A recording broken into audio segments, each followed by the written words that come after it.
Хайхо, Катане Азгейсим Тангар Игрогласс, и я занимаюсь разработкой некоммерческих МОРПГ. Осознание этого пришло мне сегодня. Ну, те, кто следят давно за моим каналом, а ему уже чертова дюжина лет, в курсе, что я разрабатываю свой ММО-рогалик Тангария, и он сейчас прям расцвел. Там я сделал большой крутой апдейт. Это не коммерческий рогалик, он open source, бесплатный, по Толкину, что интересно. Да, за Толкин, если вы что-нибудь по Толкину делаете, «Властелин колец», вас ведь раком поставят копирасты, но меня не трогают уже много лет. Именно потому, что рогалик не коммерческий. То есть, если бы я там с него что-то получал, меня бы давным-давно юристы просто бы уничтожили. А так, это вот один из плюсов некоммерческих МОРПГ. Вы можете делать абсолютно на любую тему игру, в любой вселенной. И если вы не коммерческий, вы никому не интересны, потому что копирасты, они охотятся за деньгами. То есть, если где-то деньги, они вас поставят. А так, нет. Первый мой проект — это Тангария, и второй мой проект — тоже некоммерческий, open source, это Allode 2. Allode 2 это легендарная русская игра, русская онлайн-РПГ 99-го года выпуска. Ей уже 26 лет, но она не теряет актуальности, в нее очень активно народ играет, в том числе на моем сервере. И это больше, чем сервер, это уже отдельное МРПГ, потому что настолько сильно я изменил все в этой игре, настолько сильно изменен геймдизайн, что это, в принципе, отдельное произведение искусства. Игры — это искусство. То есть вот у меня два проекта. Allode 2, адрес rom2.ru, можете зайти поиграть, посмотреть, и Тангария.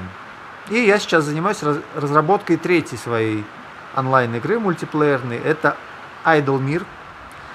Это уже коммерческая будет игра, потому что я хочу кушать.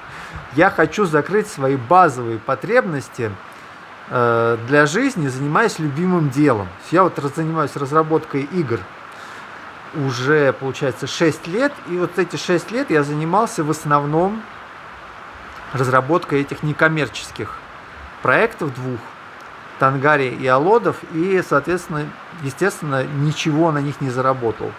Я хочу поговорить про разработку сегодня именно некоммерческих игр, свой опыт передать и какие-то особенности, связанные с конкретно этой предметной областью.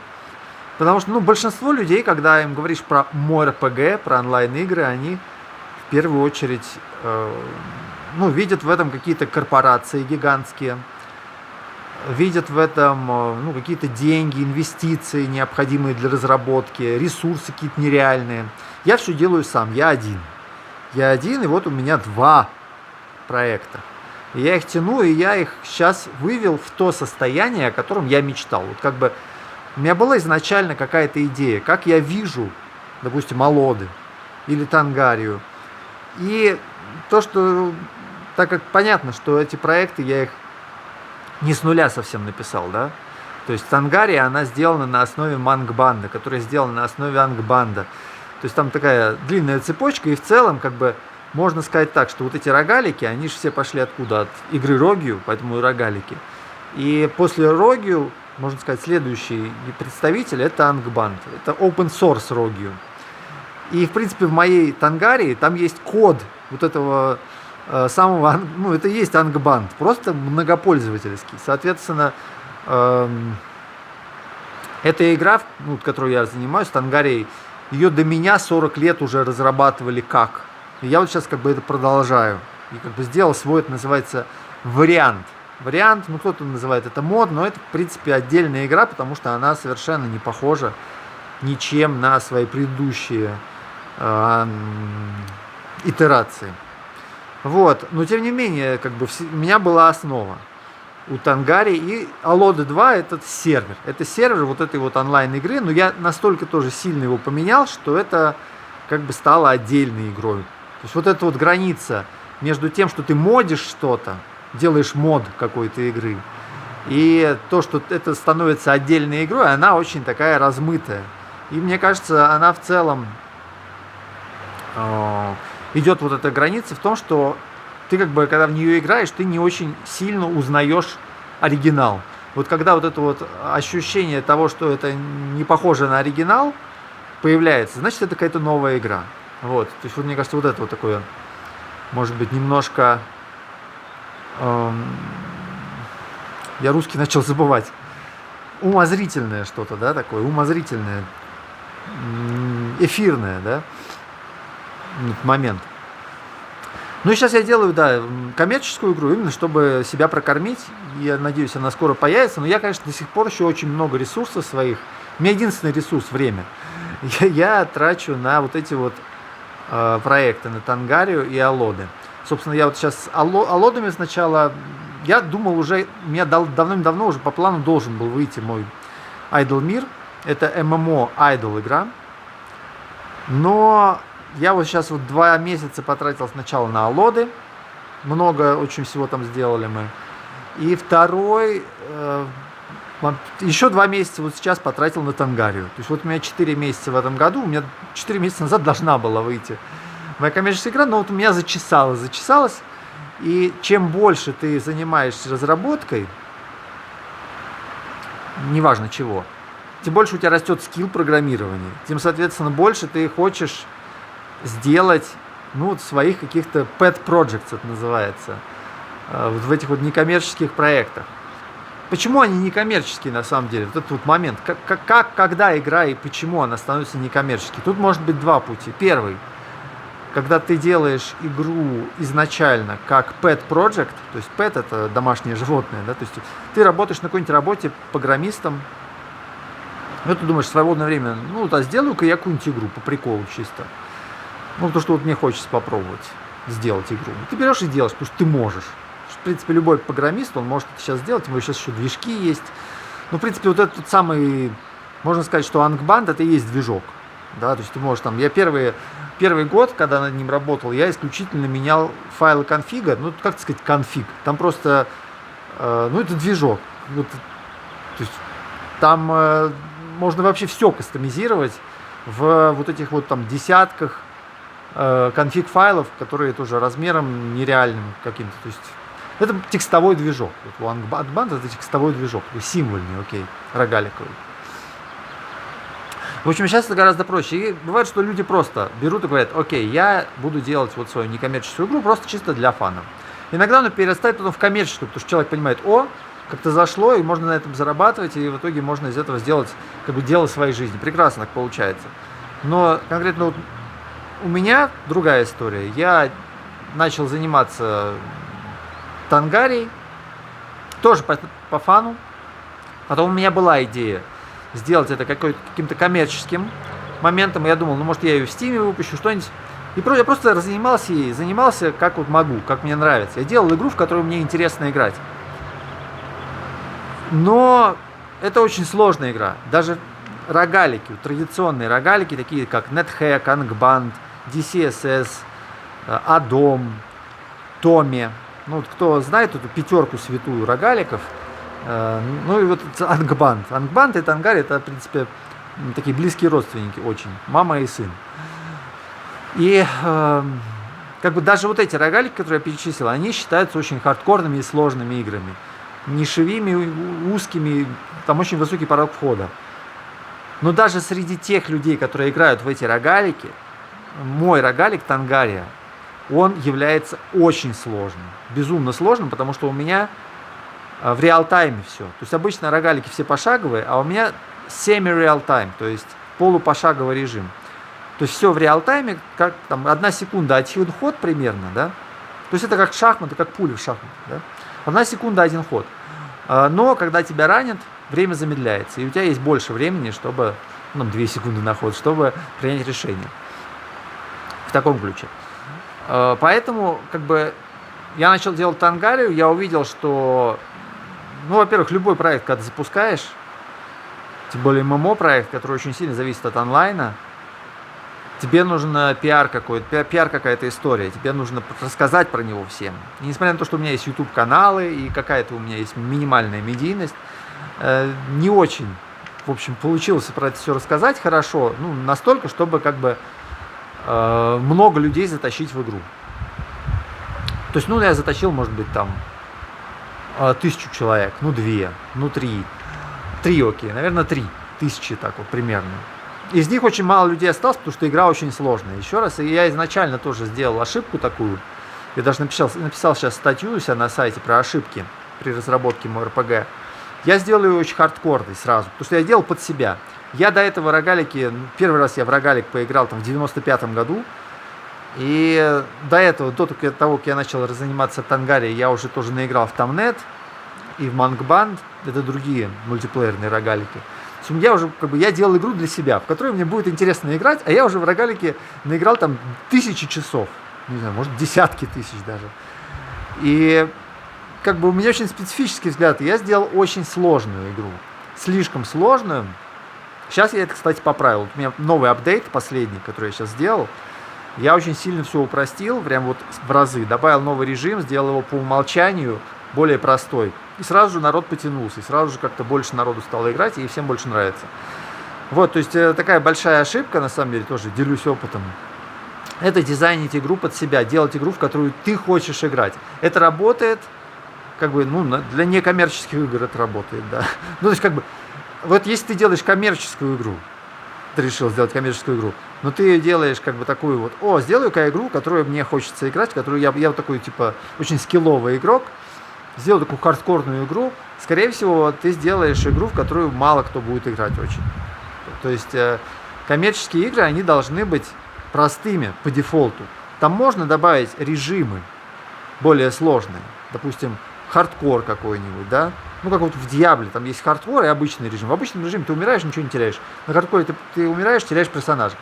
Вот, и нельзя... Ну, а я что сделал, естественно? Я сделал режим хардкорный по умолчанию и других режимов вообще не добавлял. То есть у меня только был хардкорный режим в игре. То есть какая может быть коммерческая история?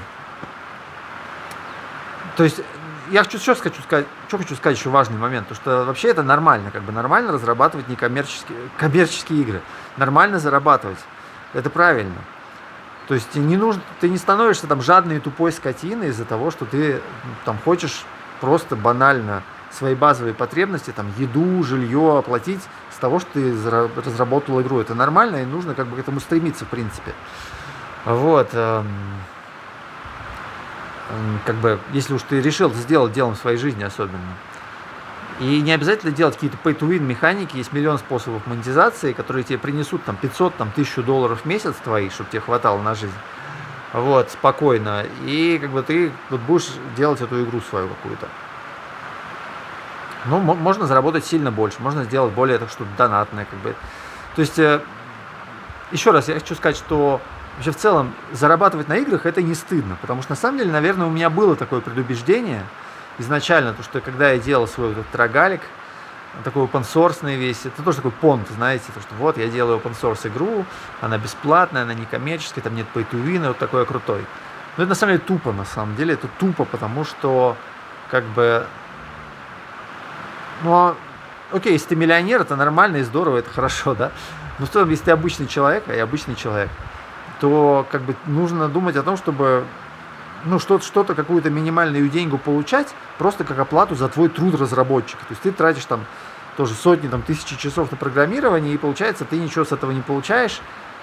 Окей, если ты где-то еще работаешь, и это твой сайт-проект, нормально, но вот я эти последние, собственно, 6 лет, я в основном, собственно, тратил время свое на разработку этих игр некоммерческих. И, в общем, мне хватает, потому что я что-то еще там где-то получаю, там видео снимаю, но, в общем, это тупо. Когда ты тратишь 80% своего времени и бесплатно это делаешь, это неправильно на самом деле. Вот. Поэтому в этот момент некоммерческие MMORPG, которыми я занимаюсь по факту сейчас, вот у меня 2 такие игры есть, хорошо бы их делать, когда у тебя есть какой-то источник дохода. Логично, да, правда? Вот, какой-то минимальный. Но даже в какой-то момент, даже разработки этих некоммерческих игр, нужно, наверное, думать о том, чтобы, если действительно это большая часть твоей жизни, нужно думать про то, как это не то что коммерциализировать, но чтобы найти какого-то спонсора, какой-то, не знаю, там грант, я не знаю, что-нибудь придумать, чтобы, с MMORPG это очень тяжело на самом деле. если ты делаешь нишевую ММО-РПГ, потому что, как бы, ну, вот эти рогалики, они очень мало кому интересны. Что там, не знаю, там 100 тысяч человек в мире играет вот в эти вот хардкорные рогалики, которым я занимаюсь. Из них там 95 они вот играют в такие пошаговые, где там и никогда не будут вообще играть в реал-таймовое что-то такое. А как мы можем сделать ММО-историю пошаговой? Да, то есть как бы только полупошаговость, как у меня сделано, это как бы оптимальный вариант. То есть как понятно, что эта история, она, наверное, можно вытянуть этот рогалик в целом, если сделать хороший интерфейс, запилить, что, в принципе, нереально с моими текущими ресурсами. Наверное, можно сделать это более коммерческим таким моментом. Но опять же, тут сразу прибегут копирасты. Это мне нужно выпиливать всего Толкина. Потому что у меня игра по Толкину во многом. Мне жалко тоже, мне нравится эта атмосфера, мне нравятся предметы из Толкина, мне нравятся как бы хоббиты, я не знаю. Вот. И как бы, короче, это плюс. То, что ты делаешь некоммерческую игру, в этом есть очень много плюсов, и я не готов с ними расставаться. И проще, на самом деле, мой как бы, как я это планирую? Я не планирую делать из Алодов 2 или из Тангарии, никогда не планирую делать коммерческую историю, просто потому что мне нравятся эти игры такими, какие они есть. Вот. Ну и Алоды, как бы, это вообще трейдмарк вот этого Майком, или как там они по-другому сейчас называются, неважно. Ну тоже, я, кстати, с ними связывался, пытался из них исходники вытянуть, но они их потеряли. Ну и, короче, они тоже как бы не против, то есть они видят, что у тебя проект не коммерческий, и как бы они тебя благословляют, говорят, давай, чувак, делай, хорошо, что ты делаешь что-то такое. Вот, то есть это большой плюс, что тебя никогда никто не тронет за задницу. Вот, а так тебе нужно какой-то свой мир придумывать. Вот для своей коммерческой игры я придумываю мир. И у меня вот он есть какой-то свой, и вот с нуля это все делаю, чтобы потом никто не пришел за тобой. Вот. То есть первый такой момент. Пути разработки некоммерческих ММО-РПГ, ММО-игр. Тут тоже вот эта вот граница между ММО-игры и просто какой-то вот онлайновый каким-то сервером. Да, можно ли сказать, что World of Tanks это ММО-игра? Ну да, наверное, они ее так называют. Хотя по факту там мир не постоянный, non-persistent world. Там у них, соответственно, на карте там какие-то 10 человек, или 12 с каждой стороны, 15, 20. Ну это, короче, мало. То есть это какое-то ММО. Но это ММО, потому что как бы вот там всего может играть много, и они там заходят. Вот такой ММО экшен игра, окей. Так и мой рогалик, он тоже, в принципе, вполне себе ММО. Вот, причем там persistent мир. Там есть дома игроков, можно строить, и они там могут торговать, магазины открывать. Это как бы такой момент, вполне себе ММО-игра. И получается, что конкретно мои проекты, я пришел в некоммерческую разработку ММО-игр просто потому, что я не смог вывести их в коммерцию. У меня была такая идея в начале по Тангарии, и я просто в какой-то момент я понял, что мне нужно выпилить весь всего Толкина, и я не смог, так сказать, грех на душу взять в руки тесак и вот просто обкарнать, удалить всех монстров, там, я не знаю, все артефакты, вырезать весь лор по Толкину. Другой человек, Dark God, который в свое время делал Томми, в начале 2000-х, такая игра есть, Tales of Magile, может вы знаете такой рогалик. До этого был Tales of Middle-earth он назывался, но он, короче, как раз пошел по пути коммерциализации. Он сначала занимался как раз Tales of Middle-earth, это такой вот был рогалик. Довольно-таки, и сейчас он даже известный, многие в него играют, синглплеерный. И к нему как бы пришли. К нему пришли, и просто он плюнул на это все. И к нему пришли, кстати, по поводу другой игры, по поводу Пернанг Банда. Но это... Короче, копирасты его напугали. Что он сделал? Он просто взял из своей игры, просто вырезал все, переименовал вот это Томми Tales of Middle-earth, переименовал Томми Tales of Magile. Все, всех монстров переназвал, переделал весь мир, вот сделал какую-то свою такую игру. Она хорошая, прикольная, мне нравится, я в нее тоже играю иногда. Но как бы вот он пустил под нож Толкина, и как бы вот это вот то, чем тебе нужно пожертвовать тогда. И я, короче, решил не жертвовать. Иногда даже я про это до сих пор еще думал, не знаю, последний раз я об этом думал, наверное, полгода назад. Я думал, может, все-таки, правда, срезать это все, и тогда я смогу в Steam ее выложить. Но подумал, что нет. Все-таки надо оставить Тангарию такой, какая она есть. Вот она 6 лет назад родилась, и пусть такой будет. Будет мой некоммерческий проект. Как и Алоды 2. Ну, Алоды 2 просто я не могу сделать коммерческим проектом никак. Потому что там просто вот этот вот конкретно код их сетевой, и как бы вот тут вариантов никаких нет. Это надо просто это с нуля их создавать, это в принципе возможно. Да, как бы на Unity даже есть какой-то проект, такой сырой, но тем не менее он есть. Как бы это можно сделать, но не хочется этим заниматься, потому что как бы, мне аллоды нравятся именно те, какими они есть, потому что это моя первая онлайн-игра. В 99 году, когда вот я купил эту коробку аллодов за 500 рублей, это тогда были безумные деньги, я на это копил там полгода, на эту коробку аллодов 2 лицензионную. И вот я купил эту коробку и играл на лицензионном сервере в 99 году, осенью. И это как первая моя игра, и я ее очень люблю. Поэтому я тоже занялся вот этим сервером ROM 2 и вот привел его в какое-то такое состояние, на мой взгляд, идеальных аллодов. Как у всех, конечно, разный, наверное, взгляд, но, на мой взгляд, такими должны быть аллоды 2 по интернету. Вот. И то же самое с Тангари, я тоже, мне кажется, сейчас вот ее, у меня новый апдейт, и я сделал такой, у меня раньше была проблема, вот, кстати, давайте перейдем к следующей проблеме, то есть как приходят люди к разработке некоммерции, понятно, да, это либо фейл, как бы ты хотел сделать коммерческую игру, но не получилось, в итоге ты сделаешь, ну окей, пусть будет некоммерческая, понт. Второй момент, это просто как бы ты делаешь pet project. Ну и третий момент, просто ты, наверное, миллионер, можешь взять и сказать, окей, давайте сделаем что-нибудь такое вот ради добра и красоты.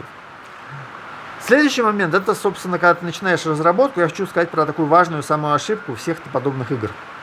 Ну, потому что многие же делают МОРПГ сейчас у нас, этих МОРПГ как собак нерезанных.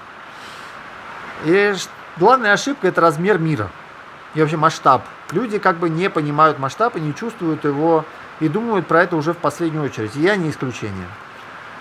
При этом как бы я про это думал вначале, на самом деле. И когда я делал свою, ну, например, аллоды я сделал сразу правильно. Когда я делал свой сервер аллодов, я сразу сделал очень маленькое количество серверов, чтобы люди друг с другом больше взаимодействовали, встречались. И игроки приходили, кричали, вот, давай нам больше серверов, мы хотим, как бы, ну, чтобы там какая-то карта мне не нравится, я хочу на другой поиграть.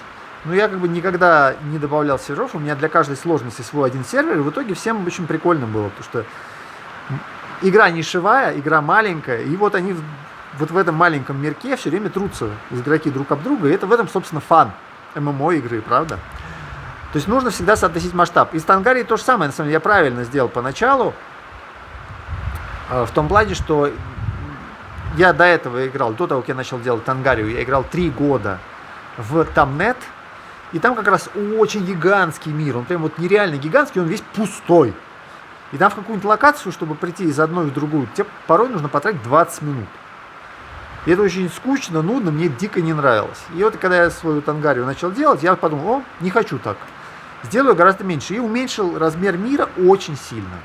То есть вместо, там, не знаю, там, 1000 локаций я сделал типа 20. Я уменьшил в разы, на порядок. Но даже то, что я так сделал, это сделал... Короче, это все равно слишком хардкорно.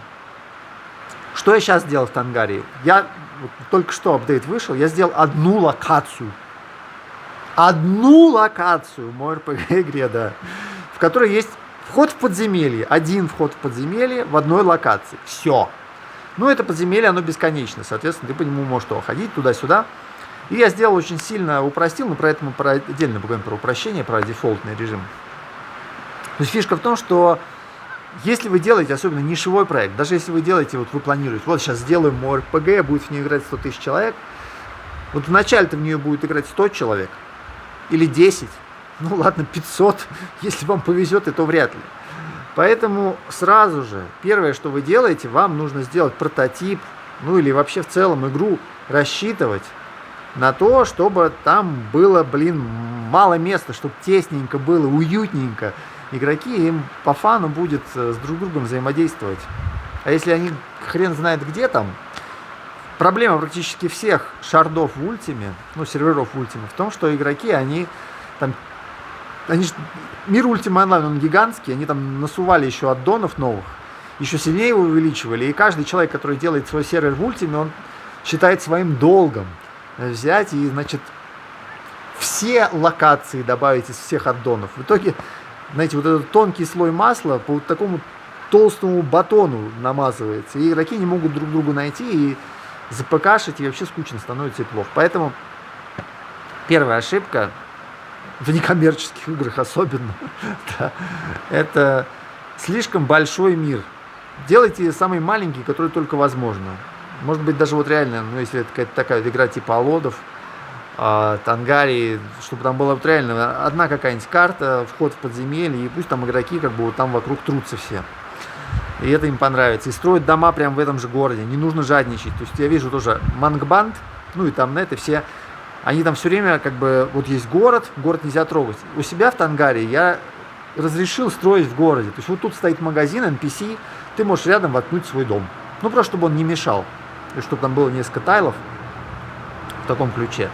И это как бы работает, это прикольно и хорошо.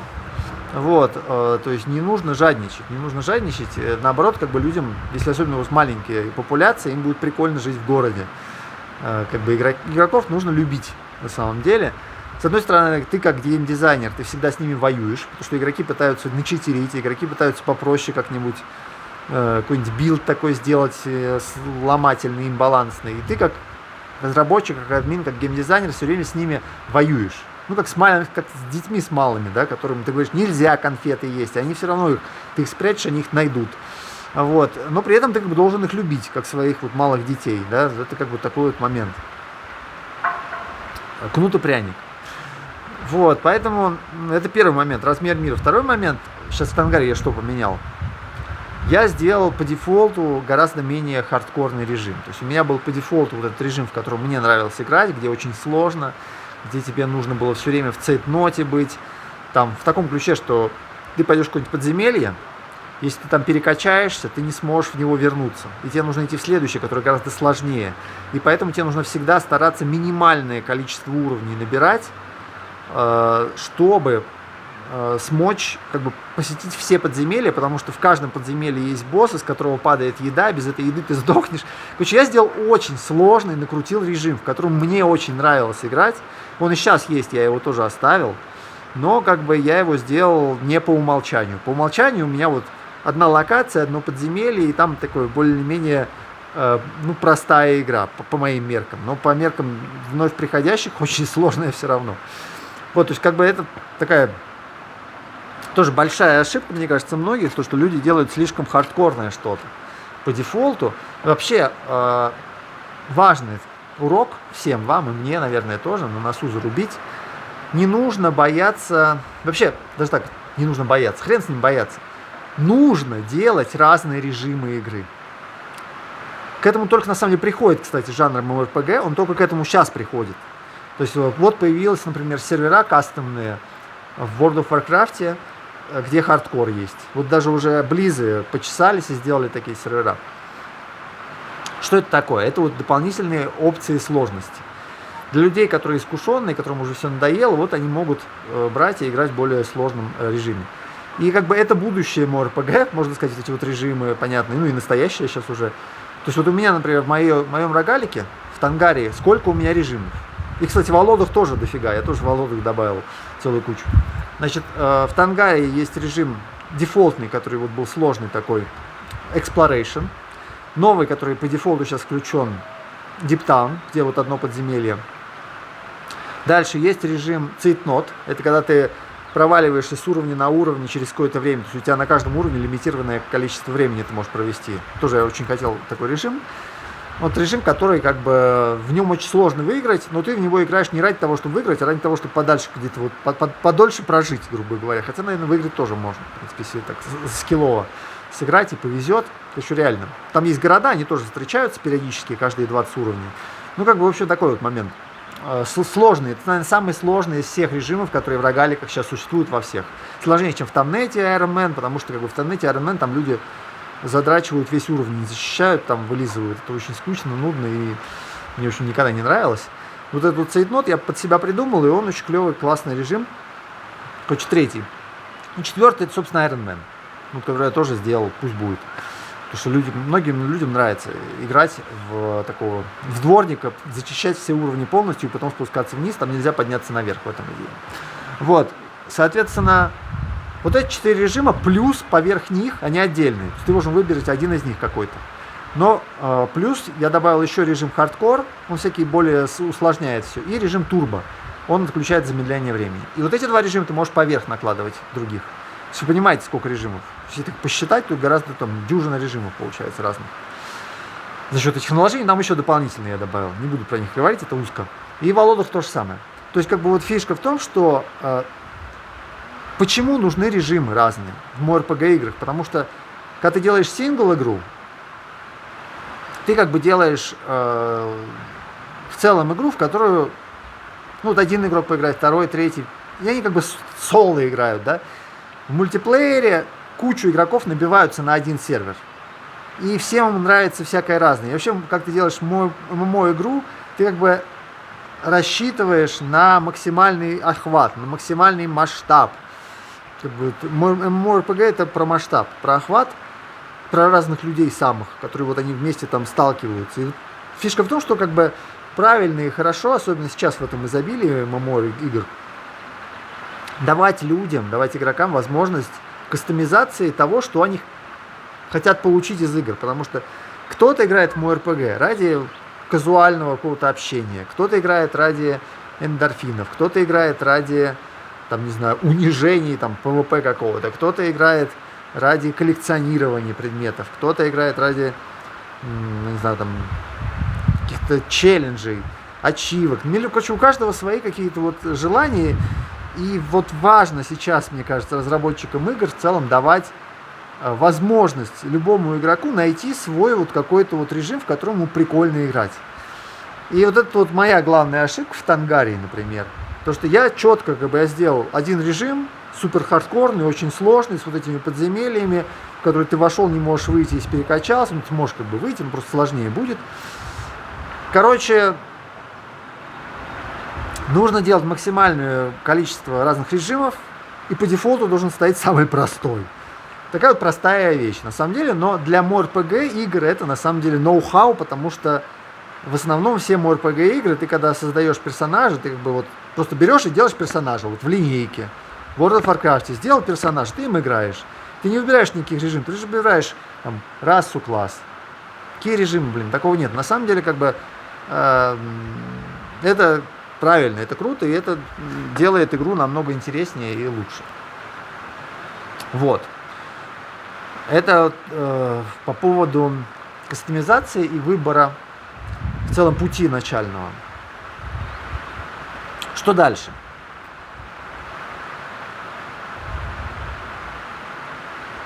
Ну, дальше я сейчас буду делать свою коммерческую игру. Я сейчас настроился. Получается, у меня 2 месяца вылетели на Алоду, но я их причесал, как мне нравится. То есть там все здорово, и плюс там пришел еще человек, который очень годный программист. Он на Дизасме тоже там много всего интересного сочинил, потому что Алода там проблема разрабатывать, то, что это Дизасм. Это ассемблер, это адская такая вещь. Вот, поэтому одному его пилить очень нудно и скучно и тяжело, а как бы когда есть команда, гораздо веселее. И по Алодам тоже я сейчас в итоге сделал этот режим Deep Town. Я на самом деле думал про него уже последние 6 лет. Изначально он у меня родился очень просто. Просто когда я первый раз запустил сервер, тогда еще назывался это Ангабанд Онлайн. Вот это Тангария еще не родилось, это название Тангария. Собственно, примерно так вот и выглядела игра по дефолту. То, что у тебя есть один город и одно подземелье. И все. И когда я его запустил, очень прикольно было со всеми игроками взаимодействовать, то что мы все вот в этом маленьком городке там терлись, с ними торговали, общались, это было как-то весело и прикольно. Но потом я начал напиливать большой этот мир, хотя я тоже сделал сильно меньше, там, дюжину локаций, там 20 локаций.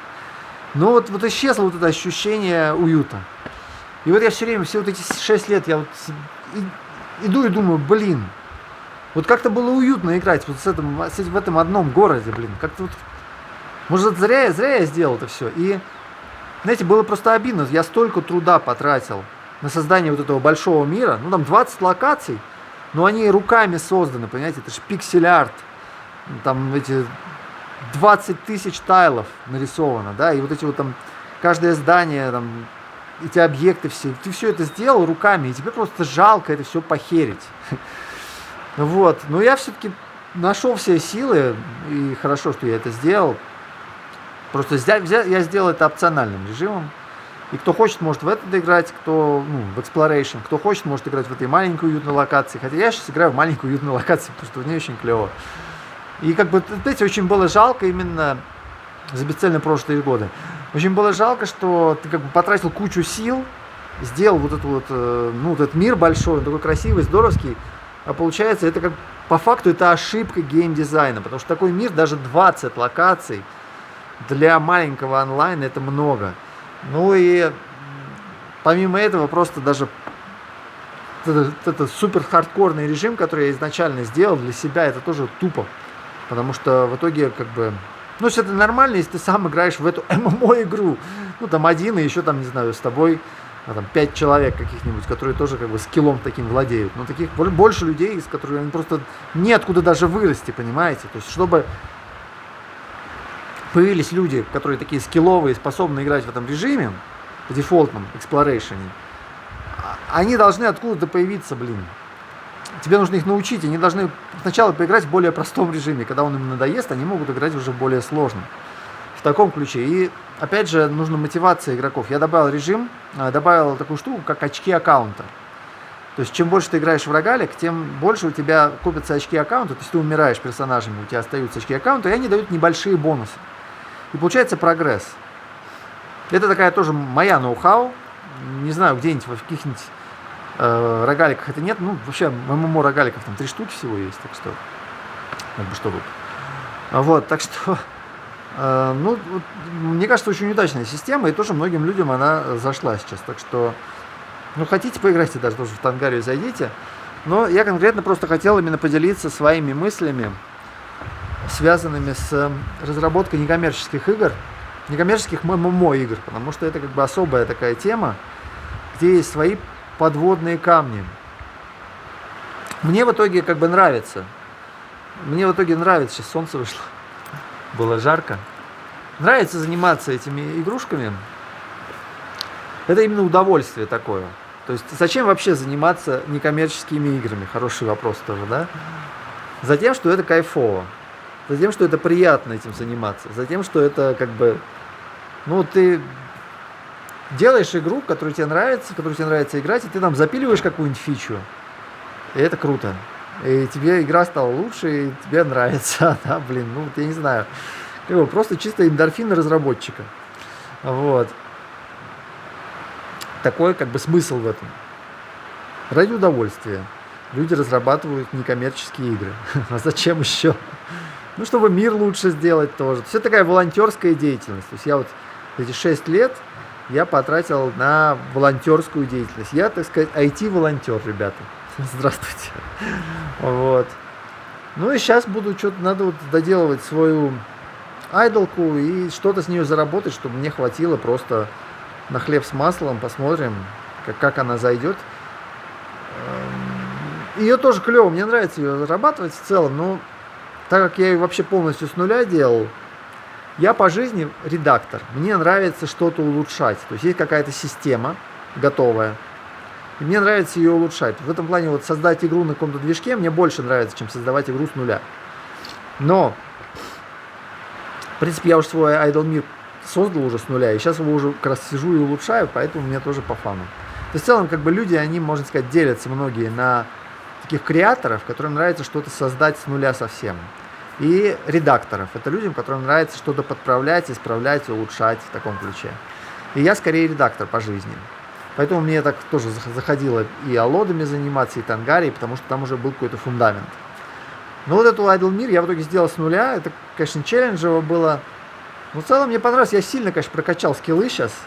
И мне бы было, конечно, интересно и в коммерции в какой-то там поработать в какой-нибудь большой корпорации, просто посмотреть, как там что, но это, наверное, потеря времени все-таки, потому что, ну, как бы у меня все дороги открыты, вот у меня 2 некоммерческих проекта, сейчас будет коммерческий свой тоже, что-то он мне, наверное, принесет какую-то копеечку, и хорошо, и что еще нужно. Вот я сейчас живу в горах, речка шумит, деревья колышутся, все как бы шикарно.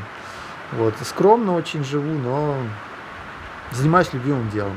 Мне кажется, так и надо по жизни. Ну что, друзья, такая небольшая исповедь. Пишите комменты, как вам что. И до встречи, приходите в Тангарию, Волода, это как бы, ну, одни из лучших, наверное, я бы сказал, Тангария это лучшее MMORPG на сегодняшний день в плане механик, в плане интересности геймплея. Володы тоже, она совершенно другая, она совершенно по-другому играется, по-другому чувствуется, тоже, ну, одна из самых интересных игр. Ну, как бы я бы их поставил спокойно вровень с World of Warcraft, без стеснения, без вот какого-то... То есть, когда у меня есть выбор, вот я могу сидеть и поиграть в Туртль, Warcraft. Я думаю, так во что мне поиграть? Иногда меня тянет в одно, иногда в другое. То есть, как бы, больше всего меня тянет в Тангарию, если честно. Вот, она самая многообразная, самая сложная, интересная такая. Вот, но Володы тоже меня прут, как бы раз там пару месяцев в год мне хочется в Володы как следует поиграть. Вот. В Diablo 2 я реже, на самом деле, играю, или в World of Warcraft. То есть, вот эти две игры некоммерческие, они, на мой взгляд, одни из самых интересных.